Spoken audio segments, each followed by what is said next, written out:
This is the Collector Car Podcast, the home for the auto enthusiast. Join Greg Stanley as he applies over 25 years of insights and analytical experience to the collector car market. He will interview the experts and throw in some fun stuff as well. Hey, it's Greg Stanley. If you're listening to this podcast, you know I love everything automotive. This passion has expanded to include being a car specialist consultant for RM Sotheby's. So if you need assistance buying or consigning a collector car at any one of our online or live auctions, including Scottsdale, Amelia Island, or Monterey, you can reach one of our car specialists at rmsotheby's.com, or you can email me directly at gstanley@rmsotheby's.com. Metron Garage is a company designing unique garages, condos, and other structures specifically for the auto enthusiast. They've got 8 models to choose from, including 2-story options, which I think is super cool, all with a very modern look and feel to them. And they come in all sizes, and they're fully customizable. You can check out them today and start speccing your own ultimate garage at metrongarage.com, where you can request a catalog or talk to someone to learn more. So be sure to check it out. I just want to give a quick thanks to Euro Classics for sponsoring this episode. Euro Classics is all about collector cars, from servicing your new BMW M5 to prepping your Porsche for the racetrack to executing a total restoration on your favorite classic. They do it all from routine maintenance to performance upgrades to appraisals and everything in between. You can learn more about its owner, Dale Oaks, by listening to episode number 65 of this podcast. And you can find Euro Classics in the Kentucky, Ohio, Indiana service area and online at euroclassics.com. Classics, CLASSIX.com. Well, welcome to the Collector Car Podcast. I appreciate you listening every week, as you always do. And I know you like market trends, so this will be a fun one. We are going to cover Land Rover market trends with Adam Check from Copley Motor Cars. Adam, how you doing today? I'm doing great, Greg. Thanks for having me on. Yeah, I really appreciate you coming on the show. We've met years ago, actually, and I was working my day job in the Boston market, and I had heard of Copley Motor Cars, but honestly, I didn't know where in the country you guys were. And then sure enough, I'm just like driving by and I see all these amazing Land Rover Defenders sitting outside, along with some other great cars inside. And you were nice enough to let me go into the back, the secret quote unquote room in the back. And there was a Porsche 959. So amazing, incredible stuff there. And I wanted to see, before we get into the market trends, talking about Land Rovers, if you could kind of give us an overview as far as what you do and kind of a little bit of a background on Copley. Thanks, Greg. So my position with Copley Motor Cars, I am essentially a sales manager, where my day-to-day is managing our inventory, both procuring cars that we purchase, and we also consign some cars in select cases, as well as managing the care of our inventory, of servicing needs and that sort of thing, to make sure that we're putting the best possible product out there for our clients. And then, of course, working with sales and post-sale support and client relationship management and everything like that we do as well. A lot of that is Land Rover Defenders, but as you had touched on, we do a lot of other stuff as well, including classic and vintage Mercedes-Benz, Ferrari of all ages, but definitely with a focus on older vintage and classic Ferrari, as well as Porsches of all types, but certainly with a focus on air-cooled Porsches as well. So we cover a lot of territory. Yeah, and if you would, give us kind of like a little bit of background how Copley started and, how it's grown over the years. Yeah, so Copley was started about 26 years ago by Stu Carpenter, who still owns the business today. And it started out as a teeny tiny 2-car showroom in Copley Square in downtown Boston. And those of you guys who know the area know that Copley is essentially the kind of the heart and soul of the Back Bay downtown area of the financial district and everything like that. And, so Stu Carpenter had this vision to start this little boutique dealer showroom right in the heart of the financial business district in the city. And the very first car that he purchased for Copley Motor Cars inventory was a yellow 1994 Land Rover Defender 90 NAS specification. So that was the very first car that we ever did back in 1995, 94, 95, kind of the winter between the two.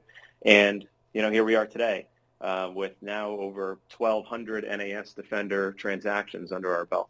That's just insane. And when I think of Land Rover Defenders, you're the guys I think about, because you always have such a great inventory up there. And I mean, I just go up there, forget what's inside, take a picture of the cool stuff on the outside, because it's just wonderful. And if you go to my Instagram feed, you'll have to scroll back a ways because it's been a while since I've been there to visit you. But I remember there was like a red, white, and blue, Defenders in a row outside. It was super cool. And I know there are a lot of different models and specialties, but how was it just personal preference that Stu got into Land Rovers? Obviously, the Northeast is a great place for him, but what was the driving reason for that initially? Just the passion for the mark? It's just kind of a right place, right time sort of thing so back then, so this was 1994, where that was the very first year that NAS Defenders were being sold new, or at least NAS Defender 90s were being sold new through the dealer network here in the States. So back then, these were just kind of boutique used cars. There hadn't been they weren't collector at that point. They were a year old, if that. And back in the early days, we were just buying it from, Mannheim auctions and that sort of thing, just like today that, used BMWs and Audis and everything are traded around.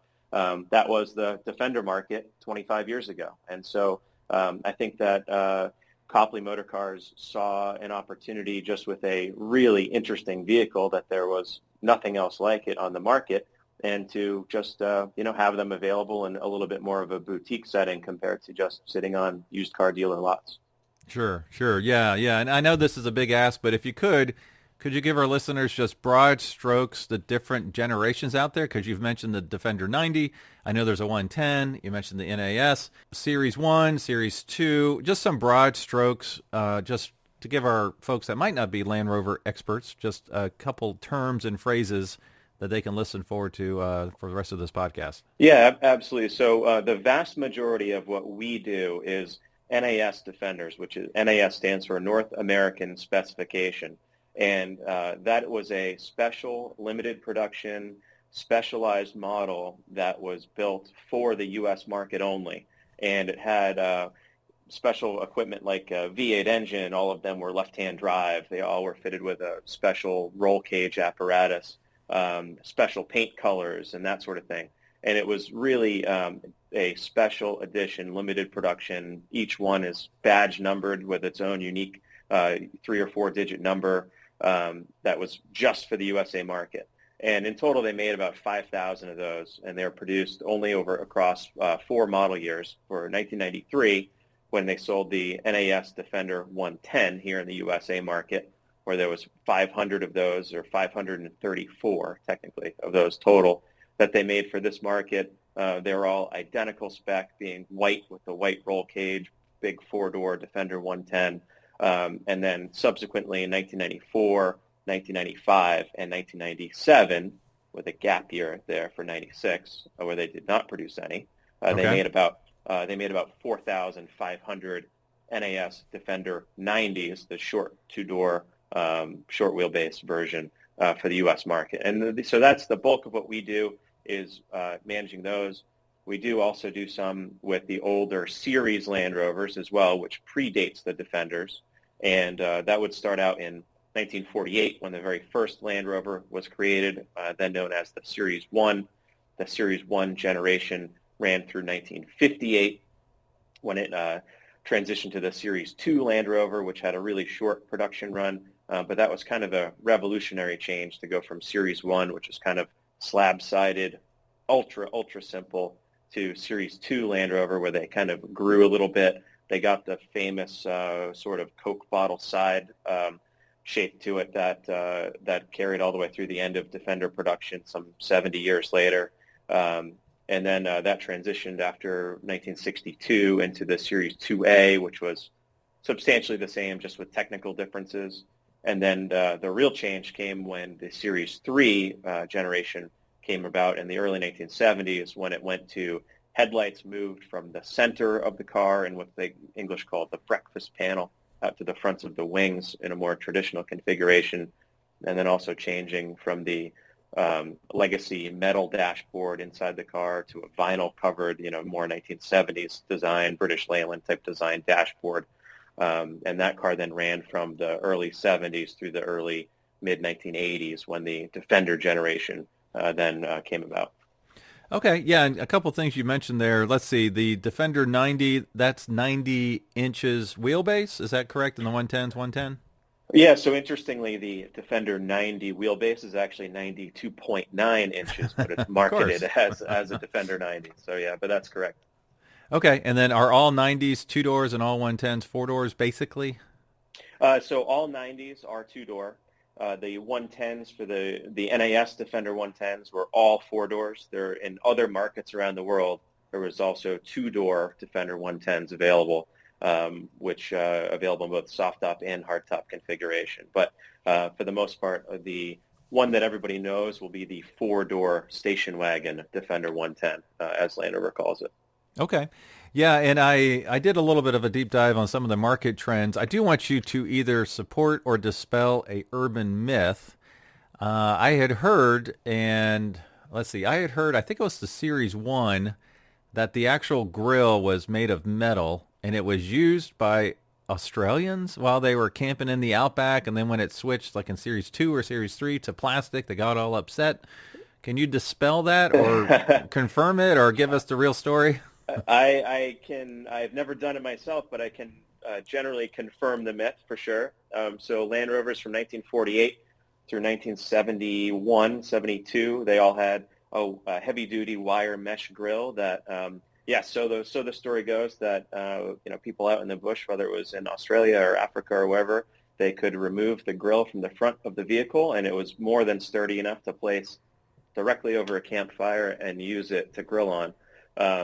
The one dispelling part of that myth that I have heard, though, is that so these grills were famously galvanized steel, and that supposedly cooking on galvanized metal with the zinc and the galvanizing is not the healthiest choice good. I've heard. So I have heard the myth. I've also heard it's not a good idea to do. So anybody with your own out there, probably not recommended, but yes, definitely possible. Okay. That's fair. Okay. One thing I did want to know from your perspective, it sounds like the NAS are probably the most valuable of all Land Rovers from a classic perspective. Is that correct? Yes, that's absolutely correct.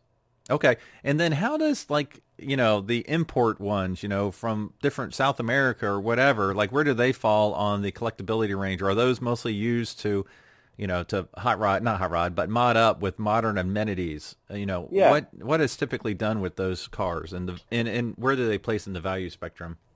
So we're in kind of an interesting place in the Defender market right now, Greg, where you have this captive set of the NAS Defenders where there's only 5,000 of them, which have a true established collector car value.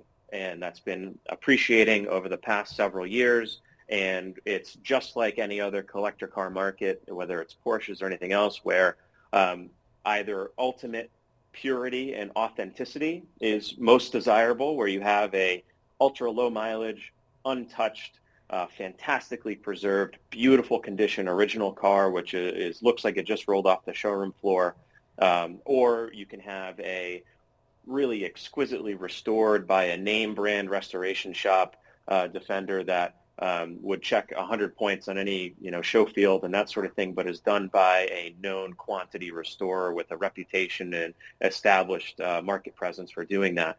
And those vehicles, without a doubt, are going to be at the top of the value spectrum for sure, whether the ultra high quality original or the pedigree correct restoration.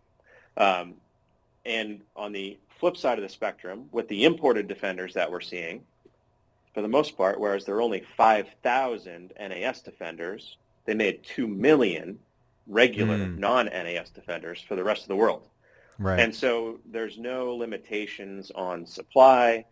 Just about anybody could go to Europe or go on eBay UK, and for $5,000 you can buy a corroded, beat to death Defender pickup truck or station wagon or what have you, because everywhere else in the world, these were essentially the Ford F-150s of Europe and of Africa and everything like that. And so what we're seeing, contrary to the tip top of the spectrum of collectability and value, we're having people that and different workshops and that sort of thing that can buy a vehicle for just a few $1,000s, spend another few $1,000s to import it to the States, and then spruce it up with new paint and new seats and make it look really nice. And then that can easily become a $40,000 or $50,000 vehicle, from a $15,000 or $20,000 investment. So the problem that we're seeing with those vehicles is that these are done really with economics only in mind, and not with underlying quality and authenticity and integrity in mind. So, Sure. so down the road, after somebody might purchase, what looks like a fantastic Defender with shiny new metallic paint and diamond stitched seats and all this sort of stuff in it, it's still a 30-year-old beat-to-death farm truck underneath it all, and there's a lot of remedial work that has to be done to bring it up to even a reasonable standard. So that's kind of the dichotomy of the Land Rover market today, where on one end you have ultra high-end NAS Defender values, which are kind of bringing all ships up with the tide, so to speak. Sure. But then there's also kind of a lesser element where these vehicles are easily turned for massive profit at the low end of the scale as well. So knowing how to navigate that and understand and evaluate what's really a good example versus a not so good example can be tricky. Right. And has anyone broken out from a builder's perspective? For example, Icon with Toyota FJs. I know you have one on your in your lot now, that is of a quality that you feel like, this is something that we would not mind selling or carrying in our inventory. Yeah, so without a doubt, Greg, for almost 30 years now, the best Defender restoration shop in the whole world has been East Coast Rover from Rockland, Maine, and that's a shop owned by a man named Mike Smith, and they turn out second to none, factory correct and improved on factory correct quality Defender restorations at kind of approaching like the Singer level of Defenders, Wow. right? Yep. Not to the same level of artistic design and essentially jewelry like Singer can be, right? But that dialed in and at that level of quality. There's a lot of shops that are really good, but they are head and shoulders the best in the world. Sure. Okay. Now you gave me a spot I need to visit next time I'm in Maine, so thank you. Yeah, absolutely. Yeah, Mike's operation is really something to see. Yeah. No, I'll have to check that out. All right. So not counting the NAS Defenders, what would be a tier 2 from a valuable standpoint? Like, all right, take those 5,000 out of the mix. This is next. Is it a Series 1? Is it a Series 3? Is it a soft top? Is it a pickup? Is it a, 4-door?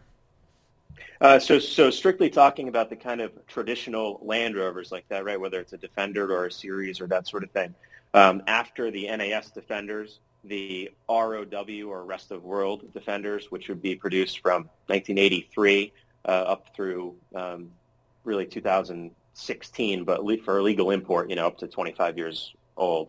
Sure. Those are definitely second tier, and as I touched on a couple of minutes ago, the trouble with evaluating that pool of vehicles is really each individual one has to be judged on its own, and you have to really understand the quality of each individual one that you're looking at. What I've seen stand out from a value perspective are ultra high quality original cars that are super cool, right? So we've seen a few that's like a 1985 Land Rover 110 station wagon, which would be, carbureted V8, big clunky 4-speed manual, kind of a retro brown tweed interior, and with some cool like retro stripes on the side that'll say like County or something like that on the side. Right. Those when they're really well preserved and low mileage and authentic and correct, we've seen those are now trading at pretty high values as well, because they're pure to the original specification and difficult to reproduce. Right. Okay. Yeah, that makes sense. Okay. So I did pull the Hagerty valuation trends for 3-month, 1 year, 4-year for each of the different generations. And basically I just picked a couple of them to kind of get a ballpark feel. For some reason, and I might have missed it, they did not have the Series 1 in their database, but it's probably there and I probably just missed it. So that is not included. Some of the trends I picked up, this is where I need you to correct me if I'm not correct. It seemed like, are soft tops always the most valuable regardless of generation? It seemed like in some of the generations, the pickups might have been a little bit more desirable. So soft tops definitely have the most desirability. They also made the most of them, so it's difficult to say if that's a chicken and the egg situation with that. But soft tops, everybody thinks of a fun Land Rover canvas top, either roll up the side curtains on the soft top, take the whole soft top off, throw the family in it, go to the beach, that sort of thing. So from a use case perspective and what people like to use these cars for, the soft tops definitely have the most appeal. Right. Okay. And then obviously the V8 is the most desirable, mostly because was that only in the NAS or were they a V8 available in other non-NAS? Is that rest of world? Yeah, so rest of world, there were some V8s, although not many. They were usually in markets like the Middle Eastern, the Saudi Arabia market and that sort of thing. Also got V8 Defenders, but for the most part, they were concentrated with the USA market. Okay. And then after that, I showed the V6, then the diesel and the four cylinders came in the end there. And then in general, are the two doors worth more than the four? Or is it the 93 four-door Defender worth, the most kind of thing? So it kind of depends, right? It really depends on the individual use case. Again, most of my expertise is with the NAS Defender market. And for the longest time, the NAS Defender 110s being four-door, those were at the top of the value spectrum of all of the NAS Defenders. And that was for a couple reasons. There were only 500 pieces, so they were rare to begin with. And then also being four-door and the ability to fit in total 9 people in one made it a great vacation house car for a family. If you've got more than 2 kids, a Defender 90 can be a little bit cramped. So for the beach house or the ski house or whatever, a Defender 110 was a cool thing to have around where you could throw everybody, and the cousins and aunts and uncles, everybody could jump in it. And you had, a big, cool-looking safari beach car. Sure. So those were really at the top of the value spectrum for a long, long time. Probably, I'm talking from the time they came out in the early 90s all the way up to 2008, 2010 or so. And then what happened there was that once the EPA 25-year importation rule came into play with bringing in ROW Defenders, most of the ROW Defenders that have been imported here to the States from elsewhere have been four-door Defender 110s. And so then all of a sudden the 500-piece market limitation was really no longer in effect, because now somebody, if they just wanted a four-door Defender and they didn't care if it was NAS or otherwise, they were available. So ever since then, which started in 2008 when the very first four-door Defender 110s being produced in 1983, once those became eligible for importation, the NAS Defender 110 market started to struggle a little bit.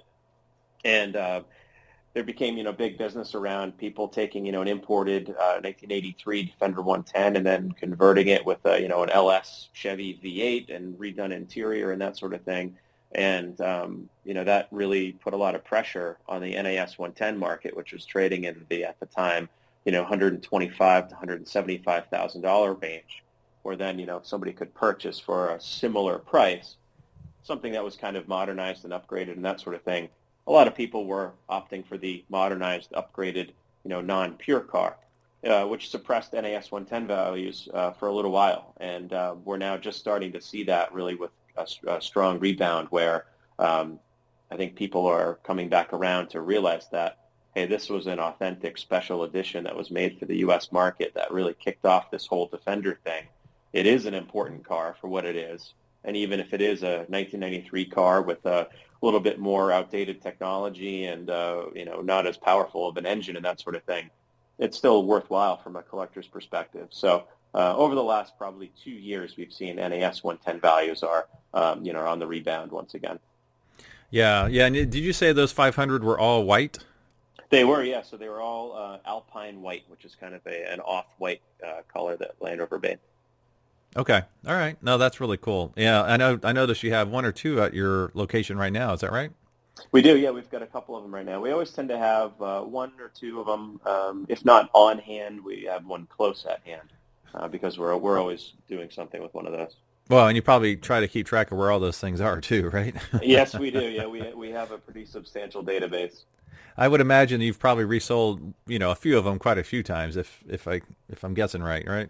Oh yeah, definitely. So we love our repeat visitors, right? And a typical pattern of Defender ownership for us, at least historically, has been, somebody would buy one from us and they would have it for 2 to 3 years and enjoy it and have fun with it, and then on about that time frame would call us up and say, hey, I've had a ton of fun with my Defender, I loved it, but I'm thinking about getting something else, and then we could take it back in and and then remarket it once again to send it off to another new home. So what has changed a little bit in probably the last 3 years is it seems like people are holding on to them a little bit more tightly, and there's not as much turnover. Whereas before somebody, maybe 2 to 3 years was the average ownership time. Now that's maybe creeping closer to 4 to 5 years, where our clients are hanging on to them a bit longer. Yeah, right. Now, you mentioned an LS Corvette engine, so I'm going to have to ask the engine swap question. How good is the NAS V8? Is that a 305, something like that? And then is an engine swap acceptable if it's X, if it is an LS or whatever? Yeah. So the NAS Defenders were all sold here with either a 3.9 liter or 4.0 liter, which is essentially the same engine. They just made some revisions and then changed the nomenclature of it. That were great engines. I mean, they weren't powerhouses by any means. They were all about 190 horsepower. But for what the vehicle is supposed to do, they were perfect at it. That engine, interestingly enough, it's a legacy engine design from General Motors that was in the early 1960s. It was the Buick 215 all aluminum V8 that was used in cars like the Skylark and that sort of thing, in the early 60s. And General Motors kind of ran their course with that engine design, and then in the mid-60s they sold the design and the tooling and everything like that to British Leyland in the UK. And the very first cars that received the English version of that engine, at the time called the Rover V8, was some Rover cars like the Rover SD1 car, and then also the very first Range Rover, which came out in the late 1960s. Around 1970 was the very first Range Rover, which featured that 3.5-liter Rover V8. You have someone that comes in, they want to sell their Defender, and it has an engine swap. What's your first thought? So my first thought with any, and this applies for any type of car, right? But especially with Defenders, is that to what level was the work done? Right. And that covers a broad range, right? Because I mean, in today's day and age, with the internet and with parts availability, and anybody can pretty much figure out how to put an LS in anything these days. But it all depends on how well it's actually executed. So I've seen everything from something that looks like it was done in 20 minutes worth of work out back with things barely connected and inexpensive parts, and it just looks like a mess, all the way up to where a really detail-oriented shop has put a lot of time and effort into perfecting this, and where it looks better than factory. So that really, for me, is the deciding factor, more so than on principle alone. I'm okay with it, but it really comes down to how well the execution actually was done. Sure, yeah, okay. Well, I do want to review a few market trends. I'm just going to do the big generations as identified by Hagerty, so I'm guessing some of these might be slightly off. So I'll just throw out some numbers there, and let me know if you agree, disagree. One thing I do like to say about Hagerty, it is replacement value. So if you're looking to value your car, I think they're typically 15 to 20% higher than what the true value of a car is, just because it's more of a replacement kind of value. Let's see, for the 59 to 71 Series 2, Series 2A, this is pretty interesting. 4-year change up 70.8% to 74.2%. Right? That sounds right? That actually sounds right, believe it or not, Greg. I mean, it's really crazy what has happened with that early Land Rover market. For the longest time, even our conversation today, we've spent a lot of time talking about NAS Defenders, which have always been the most exchanged and the most fluid market for Land Rovers. But over the past few years, the attention that has now been paid to the vintage Land Rover market is just mind-blowing. For the longest time, really good ones, right? Really good ones were, I don't know, at the most $12,000-$15,000. It was, you'd be hard pressed 10 years ago to find a $20,000 or $25,000 Series 2A Land Rover. They just didn't exist. The very best ones were $15,000, $18,000. The very best ones. Yeah, and I'm glad you said that, because the average number one condition, again, this is somewhat inflated, but it's $76,000 to $91,000. And were all of those 2-doors, or were there 4-doors for those two series there? So there were 2-door and 4-door, as well as short wheelbase and long wheelbase versions as well. Okay. All right. So Let's see. The next generation I have is the 1970 to 1995 Land Rover Range Rover. Does that sound correct from a span of years? Yes, that's correct. There's definitely some stratification within that, though, which we can touch on. But overall, yes, that would be the range of the Range Rover Classic, as people would know it. Okay. Yeah, 4-year change, 44.5 to 55.5% up. Interesting. The most recent 3 months change is actually flat, 0%, just flat. I show the average number one condition price, 55 to 65 grand. And the most valuable one that I found while I was doing a brief survey was the 1995 Range Rover 25th anniversary, around 65K. What would you put as possibly the most valuable or rarest one of that generation? So without a doubt, you hit the nail on the head. The 1995, which is the final year Range Rover Classic, that is the most sought after, and the values of that specific model year car are, for a similar condition example from just even a year prior, the 1995 will be worth 30% more than the prior year car. It's a really interesting year, the 1995, where it was the final year that they were producing that body, that chassis, that platform, everything. But yet, for the final year, they completely redesigned the dashboard and the interior and everything of the car and modernized it with now passenger and driver airbags, whereas the prior cars had no airbags whatsoever, as well as a much better heating, ventilation, air conditioning system, better radio controls, and everything. I mean, if you look at the inside dashboard of a 1995 Range Rover, is much more modern of a car than the prior year, which is essentially a legacy design from 1970-ish. So that very final year, for lots of reasons, being the final year that it was made, they didn't make very many of them that year, and then also because of those final year changes, which make it a nicer car, those trade at a significant premium compared to earlier Range Rover Classics. So now, was that dashboard a 1 year only, or did it go into the new body style in 96? 1 year only. So then starting with the next generation Range Rover is called the P38 generation. That is a completely different car that does not share any platform or interior or anything with the Range Rover Classic. So if you're buying a 1995 Land Rover Range Rover 25th anniversary, make sure the dash is in good shape. Yes, yeah, and the parts are hard to find as well. So you want to make sure you buy something that does not need much. Wow, that's interesting. All right. So the Land Rover Series 3, Hagerty has it 1971 to 1974, but I thought you said it went much longer than that. It did. So that's the 1972, it'd really be 72 to 74. That would be for the USA market. That's when they brought them here to the States. That chassis actually ran through 1983 for the rest of the world. Okay. So that 4 year change, as identified by Hagerty, 25.9 to 33.6, so still strong appreciation. What's really interesting, the most recent 3 months, it's up 20%. I mean, I think that was actually maybe the strongest on the most recent 3 months. So that's interesting. Are you seeing that as well?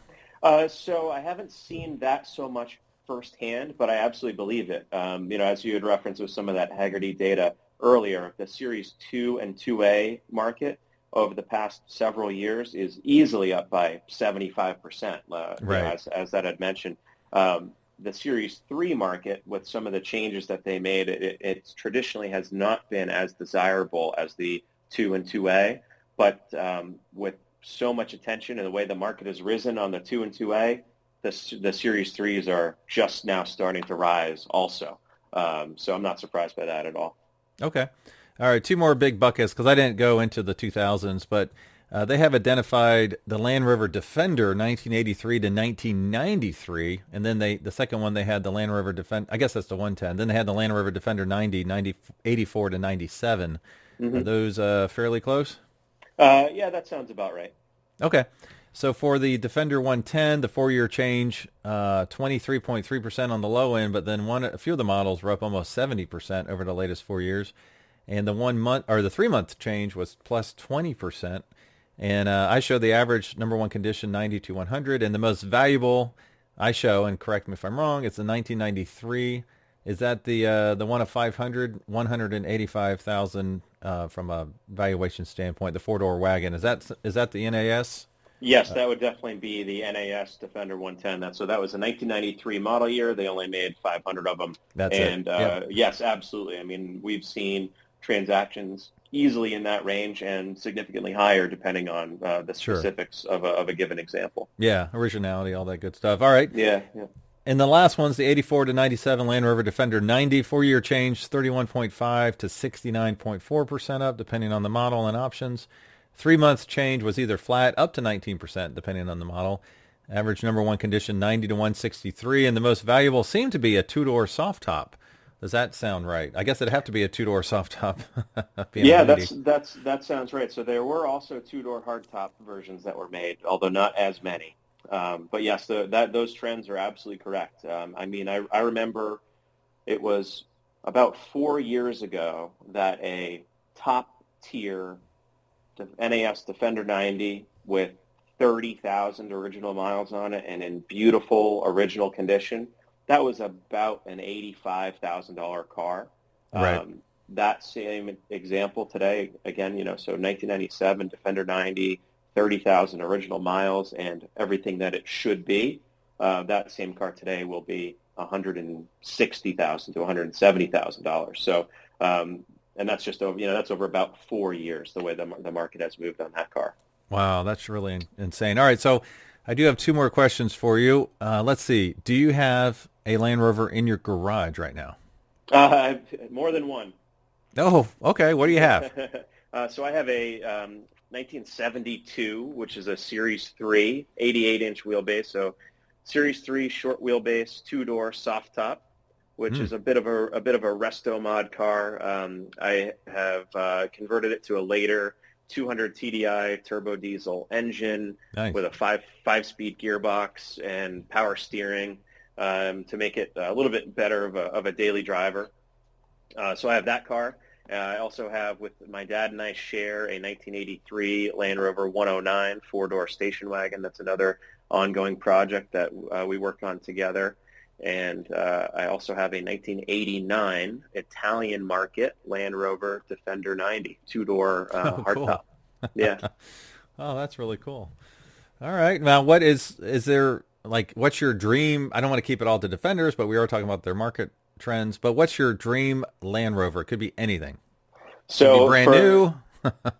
So for the last, I don't know, month or so, Greg, I have not been able to keep my mind off of a early 80s four-door V8 manual transmission Range Rover Classic. I think that car, especially with where the market is on those right now, so we're talking about this would either be a gray market USA Range Rover or it would be a rest of world Range Rover Classic. Something from around 1983 was the very first year that they made them with four doors. And to find that type of a car in left-hand drive, V8, manual transmission with air conditioning and really nice either preserved condition or with a gentle restoration, that car I think is massively underappreciated today and would be a ton of fun. You get all the comforts of driving something that's an actual Range Rover versus a utility vehicle like a Defender can be, and then also, but still with V8 engine, power steering, air conditioning, all the things that make it nice to actually use, but wrapped up in that classic Range Rover appearance. Right. Okay. Yeah, that sounds awesome. There's one locally. I saw it once, and it was driving through the cruise-in, and I'm like, oh my gosh, I got to figure out who that is. But it was I believe it was early 90s, maybe, I don't know, 94, 95. It was a four-door soft top V8 yellow. So what would that have been? That sounds like something that was probably a rest of world Defender that somebody had, a workshop customized into what it is today. There was never a four-door soft top made by the factory. Interesting. But the way, so interesting, right? But with the way that these cars are constructed, they're kind of like big Lego sets in a lot of ways. Where it's not too difficult to mix and match parts from a couple of different configurations. That's all just nuts and bolts, and you can create some kind of cool stuff like a four-door soft top. Right. Okay. All right. I'll have to track it down. Maybe it'll be a deal. It doesn't seem like it's worth as, or it's not as pure of a car, so maybe that's maybe right. make a deal. I hope so. So stuff like that in general. Again, it all depends on the execution of the individual example, but they can cover a pretty broad range in value from $40,000 up to $140,000. Sure. Yeah. Okay. Now, I do want to play my little game. I don't think I gave you a heads up on, called Keep Cash and Crush. But before we get to that, is there something else you'd like to cover as far as Land Rovers that I have not brought up? No. So probably one of the most interesting things, Greg, that has really happened in the marketplace, especially with the NAS Defenders over the past just a couple of years, is just a really strong stratification in the market where the absolute top tier Defenders we've had a couple of transactions now for NAS Defender 90s. One of them had 3,000 original miles and was completely correct. The other one had 10,000 original miles, also completely correct. These cars are beautiful. And both of those cars have traded at over $200,000 in short order as well. I mean, in a very hot market that they sold quickly at those figures. And that is a massive leap ahead of where even today's market, just a really nice condition car with 75 to 100,000 miles on it, that's good but not great. That'll be $80 to $90,000, right? So it's just a massive change where the true top tier cars that are collector grade, I hate this. I hope to God that there's never a Defender displayed at Pebble Beach. But if we're going to say the Pebble Beach show field level Defender is, a multiple of value-wise higher than just an average one. So that's something that's really new to this market. It's common amongst other collector cars where you have that difference. But for a long time, the Defender market was very condensed, where pretty much all the examples were under 100,000, and there wasn't a big difference between a crazy top-tier car and a really good one. But now, we've seen just a massive disparity where the very best cars are trading at, easily twice the value of just a really good one. Right. No, that's a great call out. And actually, I do have another question for you. Is there a modern version that you think will be a future collectible? Like, I know I can't remember the model name, but they had the little convertible version for a while there. Is there one today that you think, 30 years from now, people will be talking about, like you are these Defenders?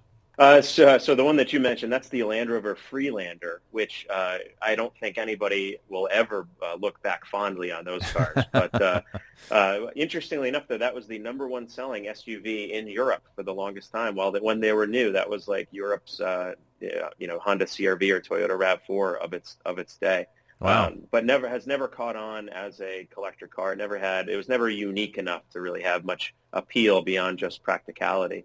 But as far as, modern day stuff goes, what I'm already fielding tons of interest on are the very last Land Rover LR4s, which that car ran from 2010 through 2016 was when that car ran from. And that will be the very last body-on-frame construction kind of true world-beating SUV that Land Rover had made. And so that even today, values of that car, even for an example with 50,000 miles on it, they're probably up by 30-40% over the past several years, just as people seek them out for that true kind of last real Land Rover ownership experience. Wow. Okay. Well, I need to go to CarMax tomorrow and see what I can find. Yeah, really interesting cars for sure. Yeah. All right. Well, that's cool. Well, what's the best way for our listeners to learn more about you and Copley?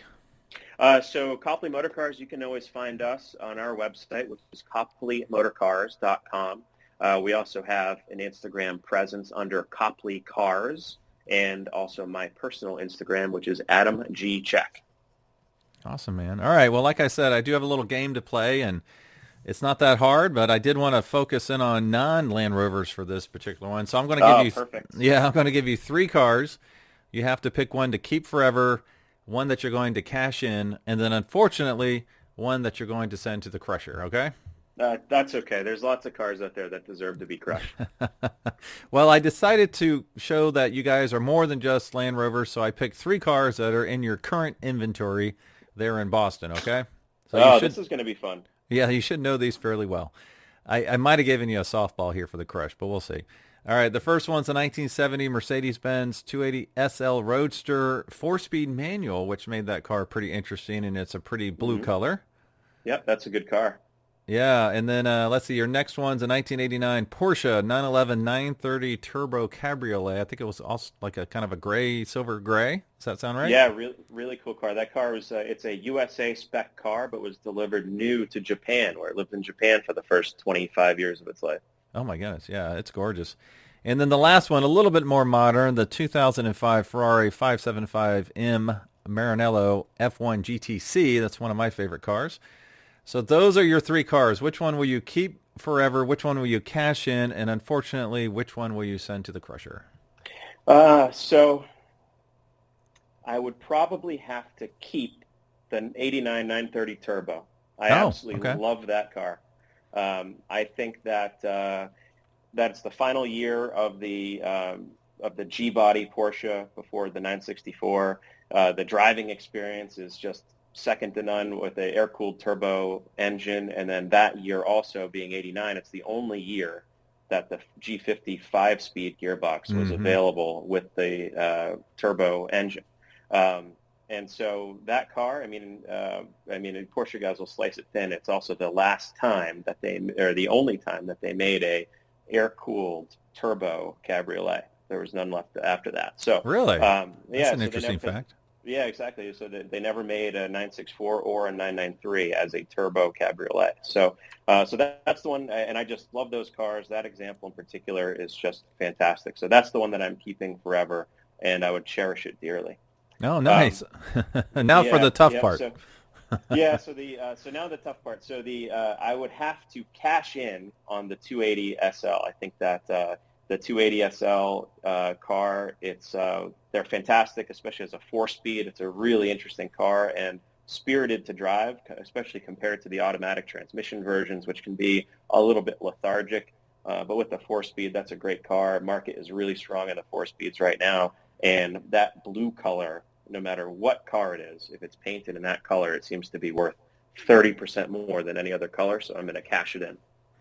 And that means what? And then, of course, I am sadly going to have to crush the 575 Maranello with the F1 gearbox, and that's just because there's just too many of them. We could help raise the values of all the rest of them if there's one less on the road. Okay, that's a fair reasoning.